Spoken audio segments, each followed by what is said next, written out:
Graça e paz, queridos, que Deus esteja com todos vocês nesse vídeo, no qual iremos adorar, glorificar o nome do nosso Deus. E eu te convido nesse momento a você ler comigo o texto que se encontra no livro do profeta Isaías, capítulo 6, texto bíblico que diz assim: No ano da morte do rei Uzias, eu vi o Senhor assentado sobre um alto e sublime trono, e as abas de suas vestes enchiam o templo. Serafins estavam por cima dele, cada um tinha 6 asas, com 2 cobriam o rosto, com 2 cobriam seus pés, e com 2 voava. E clamavam uns para os outros, dizendo: Santo, Santo, Santo é o Senhor dos exércitos, toda a terra está cheia da sua glória. Amém. Queridos, o profeta, num momento de muita crise, de muita dor, de muita euforia em Israel, de muito desespero, ele foi convidado a olhar para cima, a olhar para o alto, a olhar para Deus. E a partir deste olhar, ele chegou à conclusão de que Deus é santo, de que o nosso Deus é santíssimo. E nós estamos nos aproximando da presença dele e devemos ter o temor em nosso coração, devemos ter o respeito para com a presença desse Deus que é santo. E é exatamente esta verdade que nós iremos declarar agora, entoando o hino de número 11 dos nossos hinários.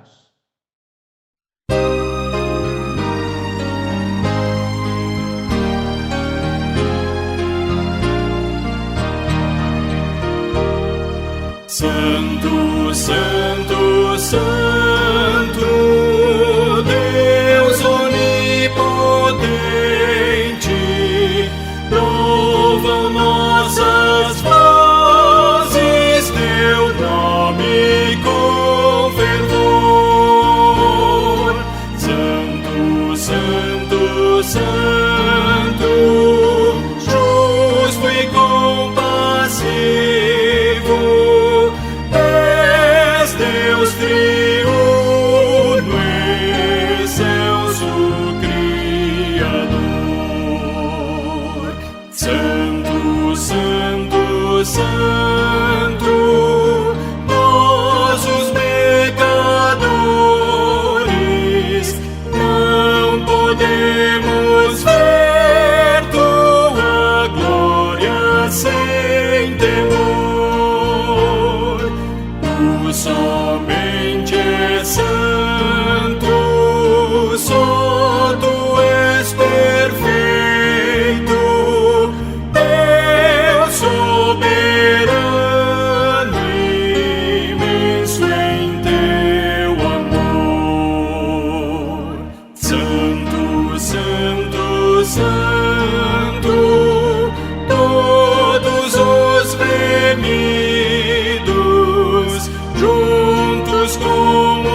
Santo, Santo, Santo, Deus onipotente, tuas obras louvam teu nome com fervor. Santo, Santo, Santo, justo e compassivo, Deus soberano, excelso Criador. Amém. Nós vamos orar neste momento, uma oração de louvor, de adoração ao nosso Deus. E eu convidei para este momento de oração a nossa irmã Juliana, que vai nos conduzir a Deus por meio de uma oração. Oremos, amados. Pai, adoramos o Teu nome porque Tu és bom, a Tua misericórdia dura para sempre e de geração em geração a Tua fidelidade. Deus, nós Te louvamos porque o Senhor é um Deus soberano, Criador dos céus e da terra, Deus que sustenta tudo e tudo faz conforme a Tua vontade, que é boa, perfeita e agradável. Te louvamos, Pai, porque o Teu Filho, ó Deus, se esvaziou e veio a este mundo, morreu em nosso lugar, ó Pai. Ressuscitou ao terceiro dia e hoje está assentado à Tua direita como nosso advogado, Deus. E Te adoramos, ó Pai, porque o Senhor nos escolheu, o Senhor nos resgatou, nos redimiu, ó Pai, e o Senhor enviou o Teu Santo Espírito para habitar dentro de nós, ó Deus, estar ao nosso lado, nos auxiliando, nos santificando a cada dia, ó Deus, nos fortalecendo, ó Pai, e intercedendo por nós. Deus, nós Te louvamos porque mesmo não podendo, ó Deus, como igreja, estarmos reunidos todos juntos, ó Deus, cultuando o Teu nome, o Senhor nos concede outros meios, ó Pai, de louvarmos o Senhor, de aprendermos mais a Tua palavra, Senhor, e de termos um momento de comunhão contigo, Deus, como igreja.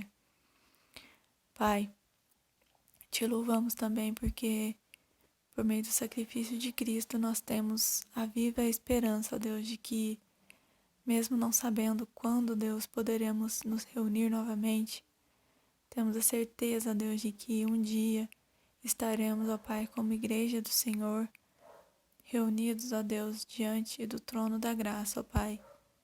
Um dia Cristo irá voltar, ó Deus, irá fazer nova todas as coisas, ó Deus, e nós temos a certeza de que estaremos para sempre, ó Deus, reunidos na presença do Senhor. Te louvamos por isso, ó Deus, e pedimos, ó Pai, que o Senhor nos ajude a permanecermos firmes e a confiarmos, ó Deus, na Tua graça, no Teu amor, na Tua misericórdia, ó Deus, que se renovam sobre as nossas vidas a cada manhã. Dá-nos, ó Deus, o mesmo sentimento, ó Pai, que Abacuque teve, ó Deus, de que, mesmo sabendo de que ele passaria por dificuldades, ó Deus, de que a nação de Israel, ó Pai, passaria por dificuldades, ele ainda assim se alegrava no Senhor, ó Deus. Que possamos, como Paulo, ó Deus, aprender a viver contentes em toda e qualquer situação e a sempre, ó Pai, bendizermos o Senhor e louvarmos o Teu nome, porque tudo isso vai passar, ó Deus, e um dia, ó Deus, nós estaremos para sempre com o Senhor. Te louvamos, ó Deus, por isso, te agradecemos por essa certeza e por essa esperança, ó Pai, que não falha, ó Deus. É no nome do Teu Filho Jesus que oramos, Pai. Amém.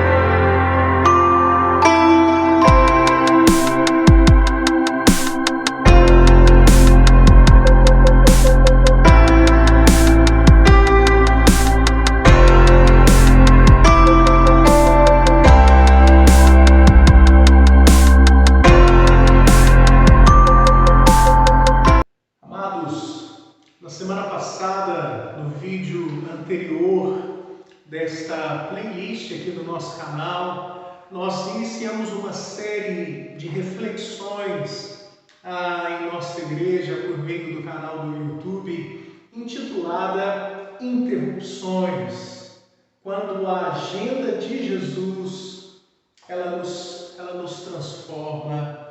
Recapitulando, amados, a série ela é baseada nos vários encontros que Jesus teve e que são relatados no Evangelho de João. As interrupções de Jesus, na verdade, são as suas intervenções nas vidas e nas histórias das pessoas com as quais ele se relacionou. Jesus interrompeu o curso normal e natural para mudar a história e a vida das pessoas. E a boa notícia é que ele ainda faz isso hoje. Ele ainda age dessa maneira.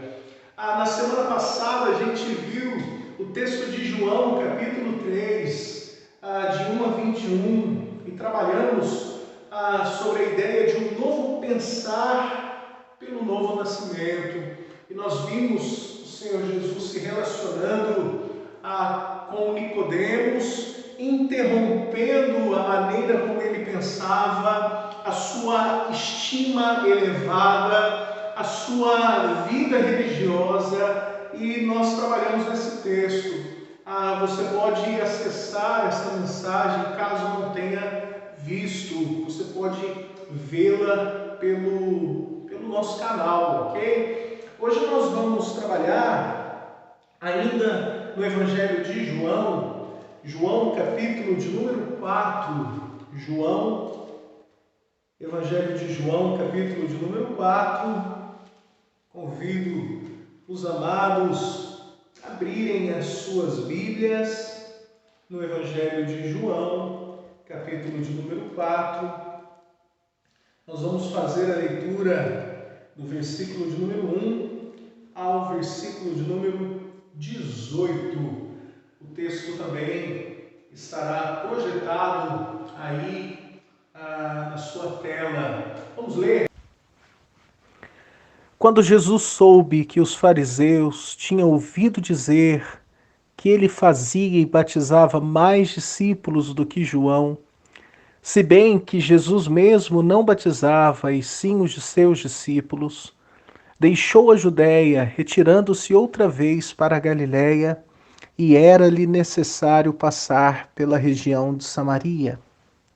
Assim, Jesus chegou a uma cidade samaritana chamada Sicar, perto das terras que Jacó tinha dado a seu filho José. Ali ficava o poço de Jacó. Cansado da viagem, Jesus sentou-se junto ao poço e era por volta do meio-dia. Nisso veio uma mulher samaritana tirar água. Jesus lhe disse: "Dê-me um pouco de água", pois os seus discípulos tinham ido à cidade comprar alimentos. Então a mulher samaritana perguntou a Jesus: "Como sendo o Senhor judeu, pede água para mim, que sou mulher samaritana?" Ela disse isso porque os judeus não se dão com os samaritanos. Jesus respondeu: "Se você conhecesse o dom de Deus e quem é que está lhe pedindo água para beber, você pediria e ele lhe daria água viva." Ao que a mulher respondeu: "O Senhor não tem balde e o poço é fundo. De onde vai conseguir essa água viva? Por acaso o Senhor é maior do que Jacó, nosso pai, que nos deu o poço, do qual ele mesmo bebeu, assim como seus filhos e o seu gado?"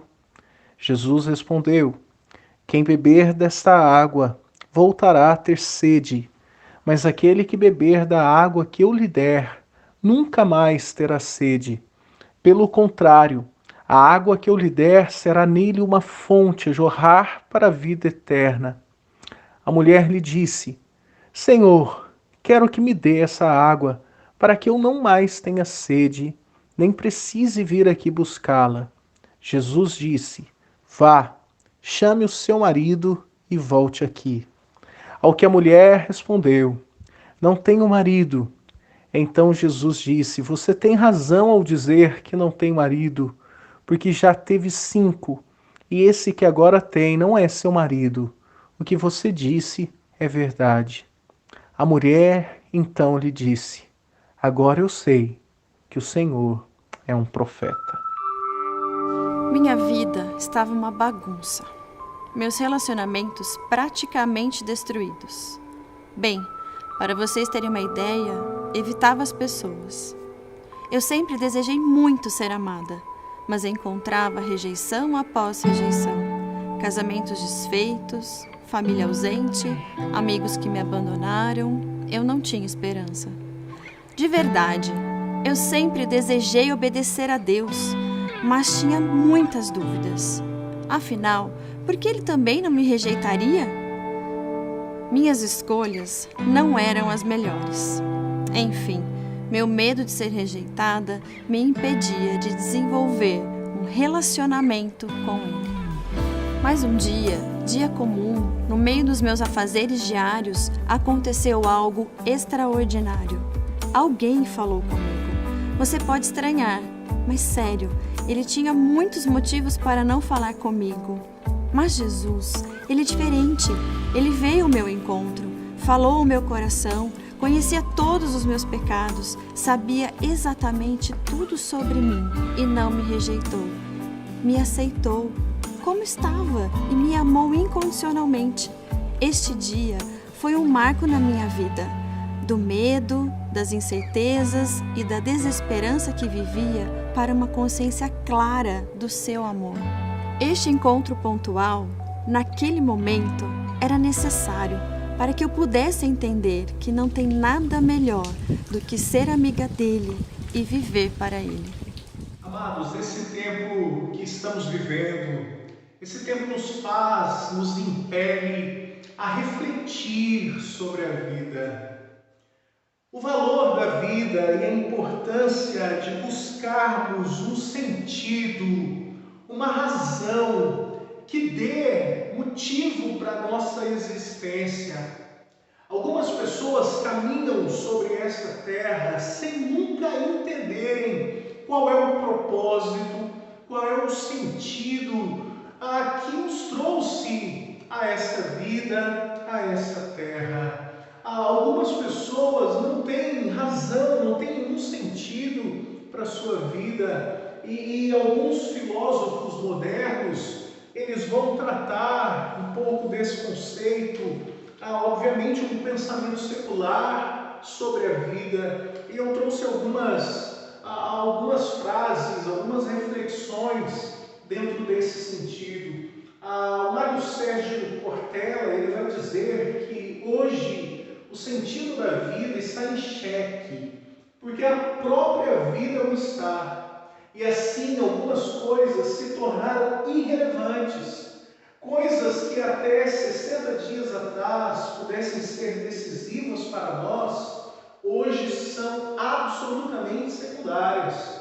E isso é o que eu chamava de uma construção histórica, social, cultural do sentido da vida. Com esta reflexão, que aponta para essa realidade que muitos enxergam, na qual não há razão, não há sentido, não há propósito, não há alegria nessa vida. Leandro Carnal, ele vai na mesma linha dizendo o seguinte: quando a vida está em crise, o limite de não viver a qualquer custo se torna elástico porque as pessoas querem sobreviver a qualquer custo.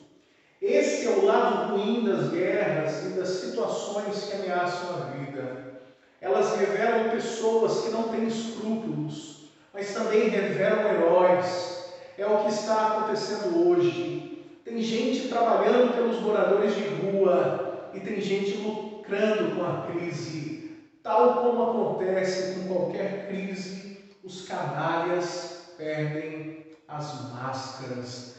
Então, amados, nós vemos presente nessas palavras uma falta de sentido, uma falta de esperança, uma falta de alegria, principalmente para este tempo que nós estamos vivendo.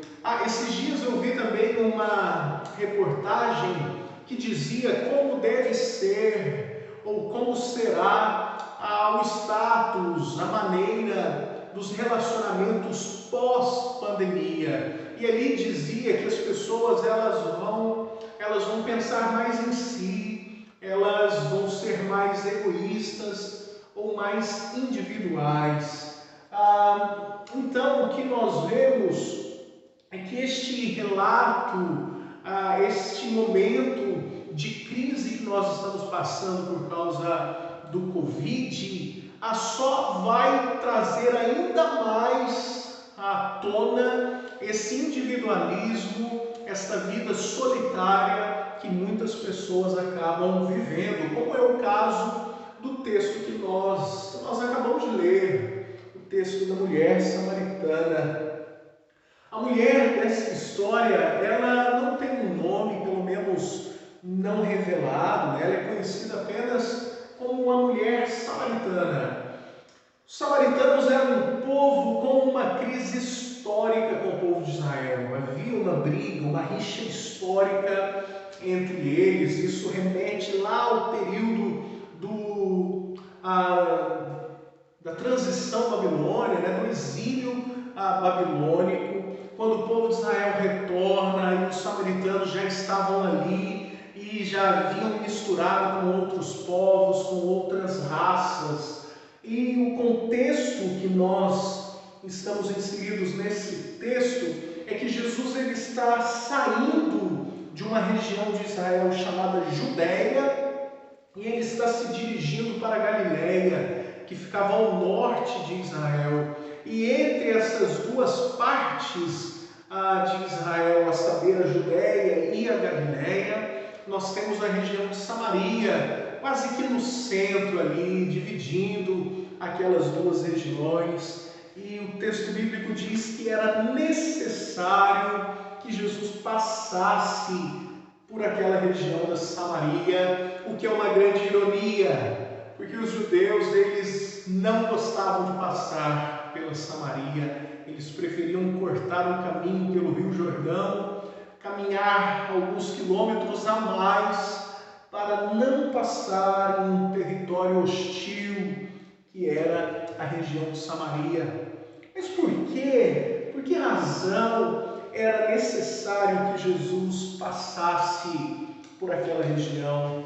Porque, amados, Cristo iria fazer uma interrupção, iria agir na vida daquela mulher, que o texto bíblico declara que já tinha tido 5 maridos, e o que ela estava agora não era marido dela, era um relacionamento extraconjugal, o que explica o fato daquela mulher estar indo sozinha ao meio-dia buscar água. Aquela mulher tinha uma vida solitária, tinha uma vida sem sentido, tinha uma vida sem razão. E o que Jesus vai fazer? Ele vai trazer um novo sentido à vida em Jesus Cristo. E como que Jesus ele faz isso? Em primeiro lugar, Jesus valoriza o que o mundo despreza. Jesus valoriza o que o mundo despreza. Jesus valoriza aquilo que nós desprezamos. O texto declara que nisso veio uma mulher samaritana tirar água e disse-lhe Jesus: dê-me um pouco de água. Os seus discípulos tinham ido à cidade comprar comida. A mulher samaritana lhe perguntou: como o Senhor, sendo judeu, pede a mim, uma samaritana, água para beber? Pois os judeus não se dão bem com os samaritanos. Replicou-lhe Jesus: se ao menos você soubesse o presente que Deus tem para você e com quem está falando, você me pediria e eu lhe daria água, viva. Queridos, Jesus, ele valoriza aquilo que o mundo despreza.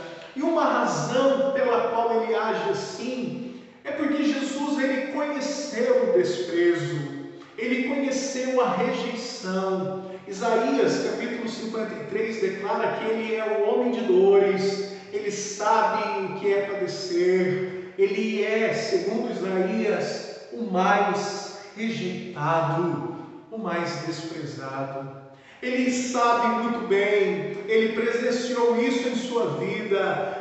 Deus foi a primeira pessoa a ser rejeitada, a ser colocada de lado.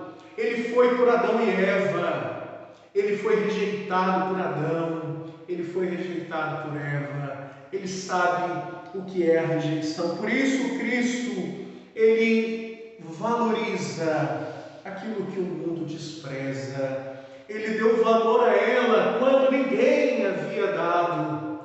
Nós não sabemos as razões pelas quais aquela mulher foi abandonada nos seus relacionamentos, mas há uma grande possibilidade dela ter sido repudiada pelos maridos, dela ter sido deixada pelos seus ex-maridos. E a especialidade de Deus é, segundo Coríntios, capítulo 1, versículo 27 e 29, Deus escolheu as coisas loucas do mundo, Ele escolheu as coisas fracas do mundo, e Ele escolheu as coisas humildes do mundo, e as desprezadas, e aquelas que não são. Veja novamente, Deus escolheu as coisas loucas do mundo, escolheu as coisas fracas do mundo, escolheu as coisas humildes do mundo, e as desprezadas, e aquelas que não são. Então o Senhor Jesus, Ele deu um valor àquela mulher que ninguém havia dado, e não só isso, Jesus se move na direção daquela mulher. Ele tem na sua agenda um encontro com aquela mulher, ele tem na sua agenda marcado se encontrar com aquela mulher. Amados, em segundo lugar, Jesus, ele satisfaz as necessidades mais profundas da alma. E o texto bíblico declara: Jesus respondeu: quem beber desta água terá sede outra vez, mas quem beber da água que eu lhe der nunca mais terá sede. Pelo contrário, a água que eu lhe der se tornará nele uma fonte de água a jorrar para a vida eterna. A mulher me disse: Senhor, dê-me dessa água, para que eu não mais tenha sede, nem precise voltar aqui para tirar água. A sede de todos em qualquer época é de Deus. A sede de Deus a gente só resolve em Deus.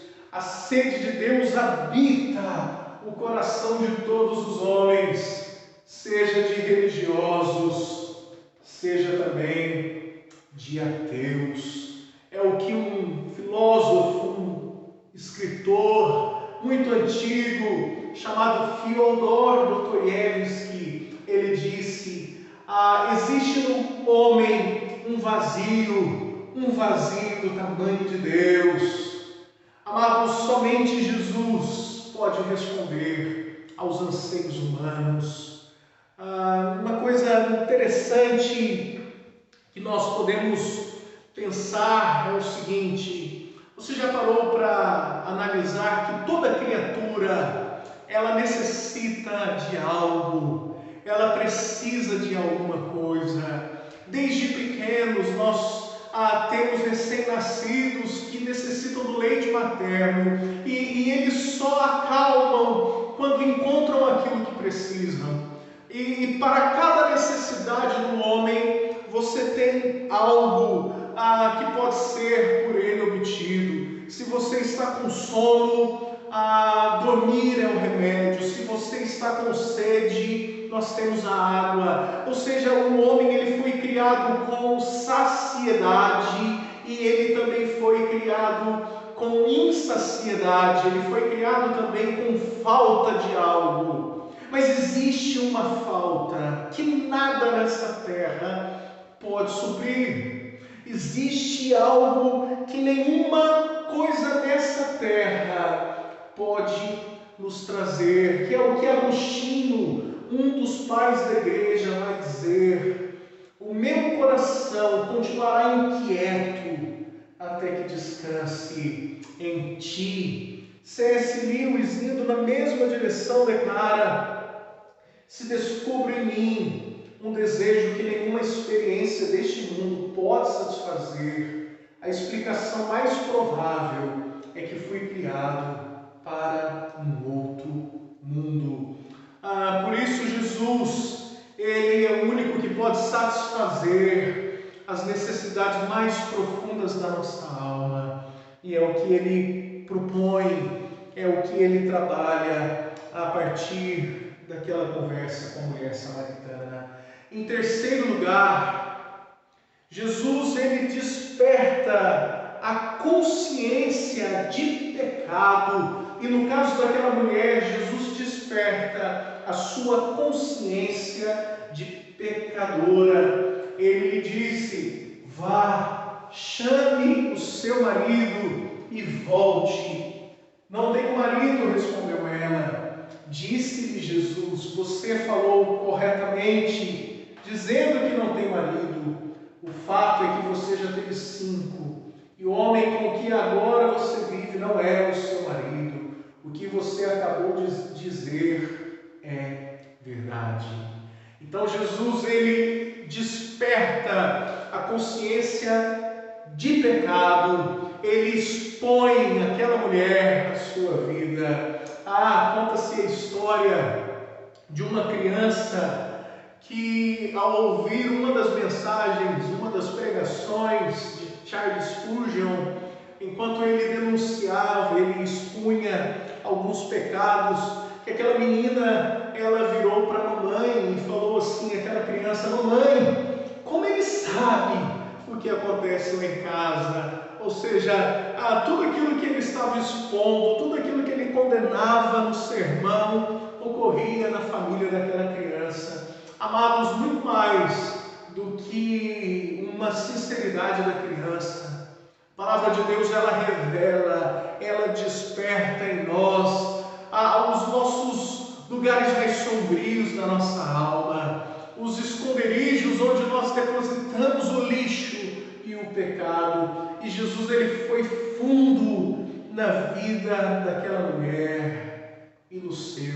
pecado. E a partir disto, ele a conduz para o arrependimento, ele a conduz para uma nova vida. Em último lugar, Jesus oferece um novo sentido para a sua vida. Um texto que nós não lemos no início, mas que leremos agora, declara: então, deixando seu cântaro, a mulher voltou à cidade, e aqueles homens: venham ver um homem que me disse tudo o que tenho feito. Será que ele não é o Cristo?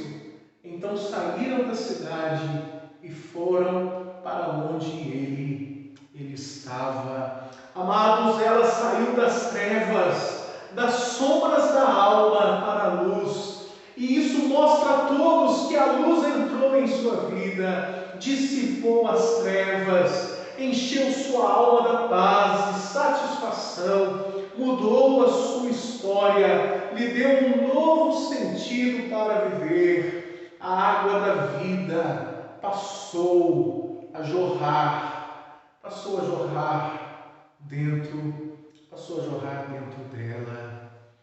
Queridos, Jesus nos dá um novo sentido à vida. E dos escritos de Caio Fábio, ele vai falar sobre esse acontecimento do texto, e ele diz: uma mulher com sede de amor ouviu dos lábios livres de Jesus que a sede que a fazia buscar, dessedentar-se em amores sucessivos, indo de peito de homem em peito de homem, casando-se e descasando-se, nada mais era que sede Que sede de Deus. E a pergunta que fica para nós é: em quem nós temos procurado saciar o nosso coração? A quem nós recorremos? Ao seio de quem nós recorremos, insatisfeitos com essa vida? O convite que a Escritura nos dá é de irmos à fonte de águas vivas, de termos um novo sentido para a nossa existência.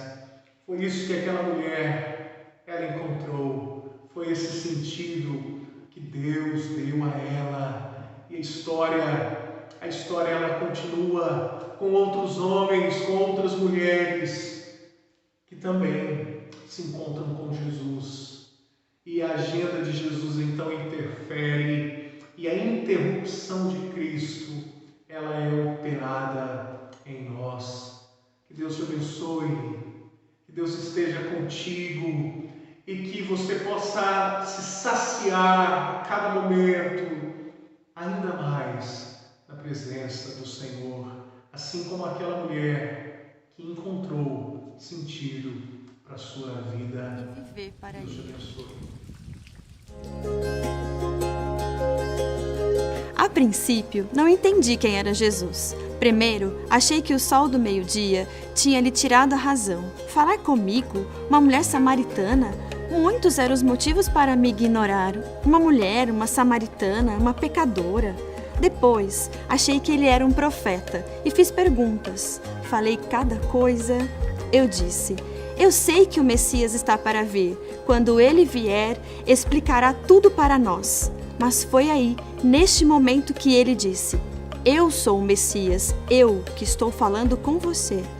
Você pode imaginar o próprio Messias olhando nos seus olhos, falando com você? Em uma manhã qualquer, entre o café e o almoço, na rotina do dia a dia, me mostrando que sim, é possível caminhar com Deus. Ele me fez promessas maravilhosas de saciar todos os meus anseios, de perdoar todas as minhas faltas, me mostrando possibilidades de futuro e que a esperança não é vã. Percebi como eu complicava as coisas, que eram muito mais simples que eu imaginava, pois Ele não desiste de me amar. Meu coração batia acelerado, ainda acelera quando lembro. Ele deu um sorriso amável diante da minha euforia. Voltei correndo para a cidade para contar quem eu tinha encontrado. Percebi como eu complicava as coisas, que era muito mais simples que eu imaginava, pois Ele não desiste de me amar.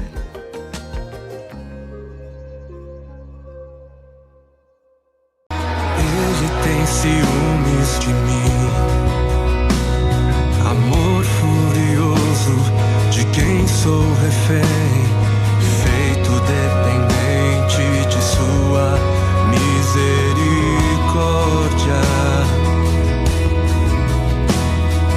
Quando de repente eu não percebo as dores por causa da glória, vejo então a beleza em ti, o afeto que sentes por mim.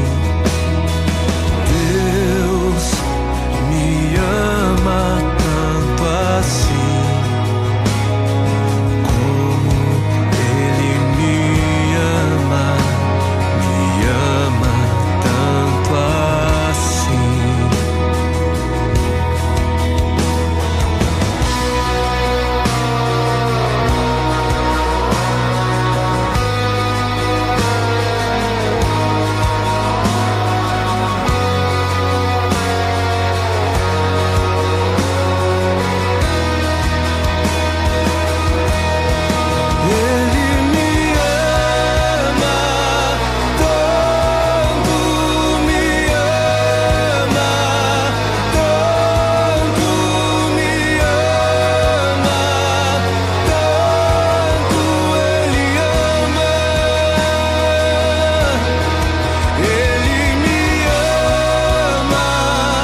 sou tua porção, atraído pela redenção no olhar. Se a graça é como um oceano, estou me afogando. Os céus e a terra se encontram e o meu